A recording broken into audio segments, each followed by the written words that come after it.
அடர் தீவனம்னா compound feet அப்படின்ட்டு சொல்லுவாங்க. மாட்டுக்கு வந்து பார்த்தீங்கன்னா அடர் தீவனம், பசுந்தீவனம் இப்படி எல்லாமே இருக்கு. பட் உற்பத்தி பண்ணக்கூடியது அப்படின்ட்டு பார்த்தோம்னா அடர் தீவனம் மட்டும்தான். அதாவது புரோட்டீன் அடிப்படையில் வந்து பார்த்தீங்கன்னா ஒரு 3 புரோட்டீன் அடிப்படையில் நாங்கள் வந்து தயார் பண்ணிட்டு இருக்கோம்.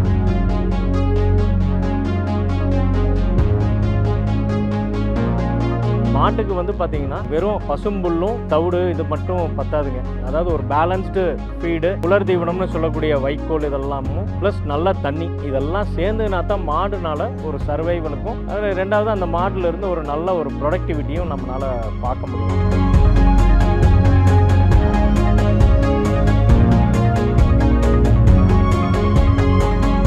இப்போ இயற்கையாக வந்து ஒரு நம்மளே சமைச்சிட்டு ஒரு உணவை சாப்பிட்டுட்டு புதுசாக ஏதாச்சும் ஒரு ஃபுட்டை சாப்பிட்டுன்னு வச்சுங்களேன், ஃபஸ்ட்டு நம்மளுக்கு பிடிக்காது. திடீர்னு ஒரு தீவனத்தை வந்து ஒரு மாட்டுக்கு வந்து கொடுத்து பழக்கிறது அப்படிங்கிறது ஈஸியாக உங்களுடைய இந்த காமதேனு அப்படிங்கிறது எந்த அளவுக்கு அதில் ஒன்றிணைஞ்சிருக்கு? மாடை வந்து பழக்கிறதுக்கு இதெல்லாம் ஒன்றுமே இல்லைங்க. ஏன்னா மாட்டுக்கு தெரியாத ஒரு உணவை கொண்டு போய் கொடுக்கல. அது சாப்பிட்ற அதே புண்ணாக்கு, அதாவது விவசாயி தனியாக வாங்கி கொடுக்குற புண்ணாக்கோ இல்லை ஒரு தவிடோ அதையெல்லாம் வந்து ஒரு ஃபார்முலேஷனாக பண்ணி அந்த மாட்டுக்கு சரியான விகிதத்தில் அந்த புரதத்தை டிசைன் பண்ணி கொண்டு போய் கொடுக்குறோம். ஸோ அதனால இது வந்து பார்த்தீங்கன்னா இட் இஸ் நாட் ஒரு ஆர்டிஃபிஷியலாக குக்டு இல்லை. இது வந்து ப்ராசஸ் பண்ணி அதுக்கு பிடிக்கிற வகையில் நம்ம கொடுக்குறோம்.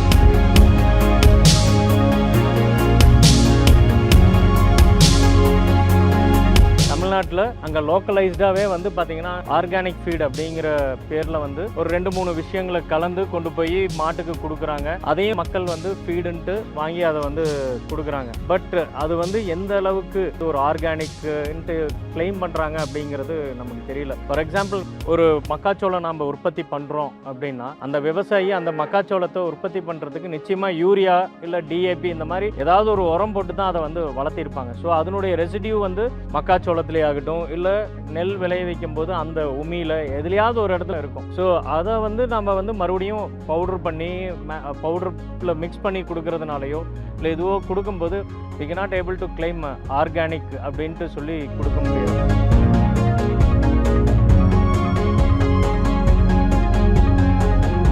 நாங்கள் தயாரிக்கிற இந்த குச்சி வந்து பார்த்தீங்கன்னா தண்ணியில் கலந்து கரைச்சி கொடுக்கறதுக்கான தீவனமே இல்லை இது. ஏன்னா இந்த தீவனம் அப்படிங்கிறது வந்து பார்த்தீங்கன்னா ட்ரை ஃபீடிங்காக கொடுக்கக்கூடியது. பெல்லட்டை வந்து அப்படியே முறுக்கு மாதிரி ஒரு சட்டியில் கொடுத்தா அது கடிச்சு தின்னு பக்கத்தில் தண்ணியை வச்சிட்டோம்னா அது தண்ணி குடிச்சு வயிற்றுல போய் அது வந்து ஸ்ப்ரெட் ஆகணும். அங்கே தான் போய் கரையணும். கரையும் போது அதுக்கு வந்து ஒரு தீவனம் சாப்பிட்ட ஒரு ஃபீல் வரும். ரெண்டாவது அது கடிச்சு மின்னு சாப்பிடும்போது நிறைய எச்சில் வந்து உற்பத்தி ஆகும். ஸோ அது உள்ளார போகும்போது நிச்சயமாக பால் உற்பத்தி இதெல்லாமே வந்து நல்லா இருக்கும்.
ஃபேக்ட்ரி விசிட் முடிச்சுட்டு இப்படி ஒரு அழகான இடத்துக்கு கூட்டிகிட்டு வந்துருக்கீங்களே, நன்றி.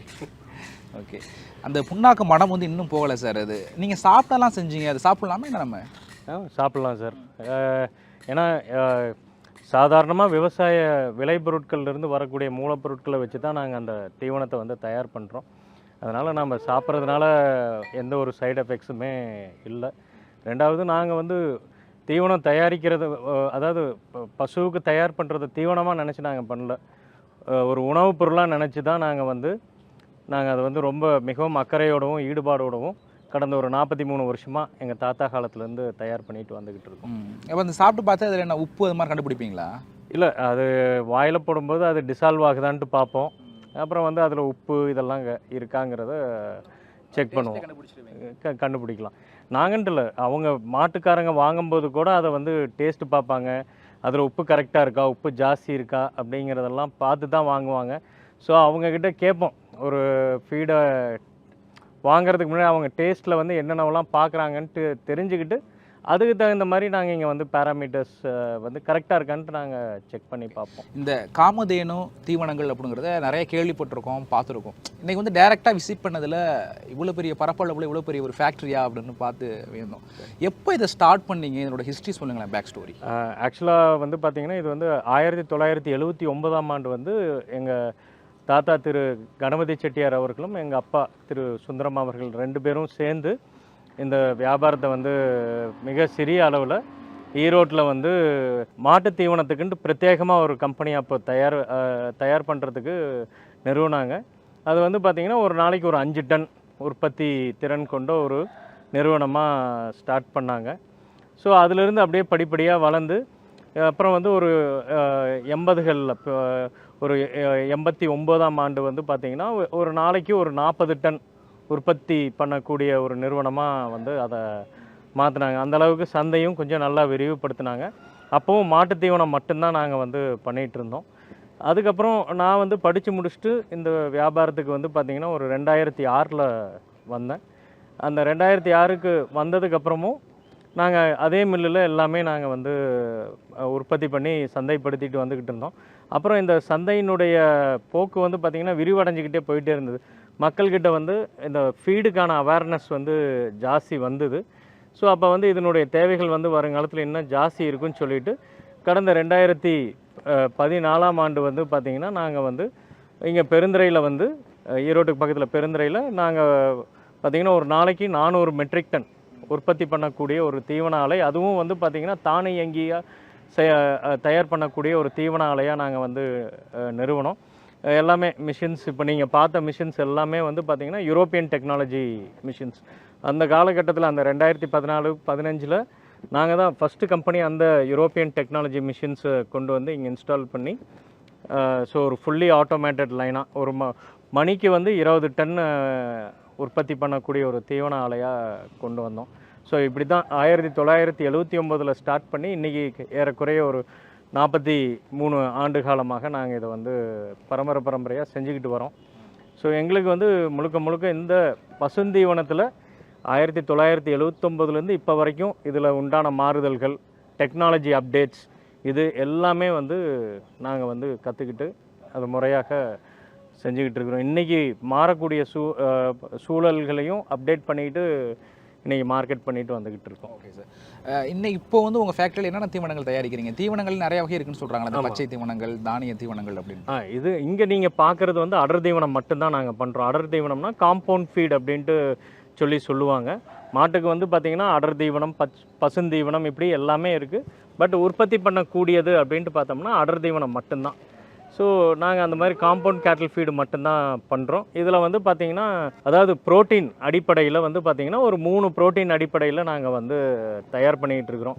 அதாவது 18%, 20% புரோட்டீன், அப்புறம் 22% புரோட்டீன்ட்டு சொல்லிவிட்டு 24% புரோட்டீன் வரைக்கும் உண்டான தீவனங்கள்.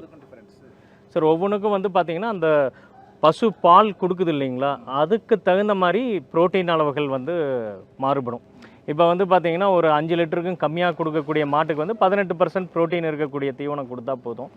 அதே போல் ஒரு 10 லிட்டருக்கு மேலே கறக்கக்கூடிய மாட்டுக்கு வந்து 20% புரோட்டீன் உள்ள தீவனத்தை கொடுக்க சொல்லி நாங்கள் இது பண்ணுறோம். அது மட்டும் இல்லாமல் மாட்டுக்குன்ட்டு இல்லாமல் நாங்கள் வந்து பார்த்திங்கன்னா கன்றுக்குட்டிகளுக்கும் கொடுக்குறோம். கன்றுலேருந்தே வந்து ஒரு சரியான ஊட்டச்சத்தை கொடுக்கும் பொழுது நிச்சயமாக அது வந்து ஒரு பசு ஆகும் பொழுது அதுக்கு உண்டான அத்தனை அந்த அதாவது அதுக்கான கேரக்டரிஸ்டிக்ஸ் வந்து கரெக்டாக செட் ஆகும் அப்படிங்கிற அடிப்படையில் நாங்கள் அந்த தீவனத்தை வந்து காஃப் ஸ்டார்டரில் இருந்தே நாங்கள் வந்து தயார் பண்ணிகிட்ருக்குறோம். அது மட்டும் இல்லாமல் ஆட்டுக்கு தீவனம் பண்ணிகிட்ருக்குறோம். அதே போல் ஜல்லிக்கட்டு காளைகளுக்கு தீவனம் பண்ணிக்கிட்டு இருக்கோம். அதுக்குன்னு பிரத்யேகமாக தீவனம் பண்ணிக்கிட்டு இருக்கிறோம். பொலிகாளைகளுக்கு தீவனம் ரெடி பண்ணிகிட்டு இருக்கிறோம். கோழி தீவனங்கள் அதுலேயும் முக்கியமாக வந்து முட்டைக்கோழி தீவனம், நாட்டுக்கோழி தீவனங்களுக்கு கொடுத்துக்கிட்டு இருக்கிறோம். அடுத்ததாக வந்து பார்த்திங்கன்னா இது வெண்பன்றிகளுக்கான தீவனத்தில் செய்யலாம் அப்படின்ட்டு இப்போ நாங்கள் பிளான் பண்ணிக்கிட்டு இருக்கிறோம். ஸோ இது இத்தனை வகைகளுக்கும் நாங்கள் இந்த ஆலையில் வந்து தீவனம் பண்ணுறோம். கோசாலையில் வளர்க்கப்படுற மாடுகளுக்கும் தனியாக ஒரு தீவனம் தயார் பண்ணிக்கிட்டு இருக்கோம். இவ்வளோ வெரைட்டியும் ஒரே ஃபேக்ட்ரியில் தான் ஒரே ஃபேக்ட்ரியில் நாங்கள் பண்ணிகிட்டு இருக்கிறோம்.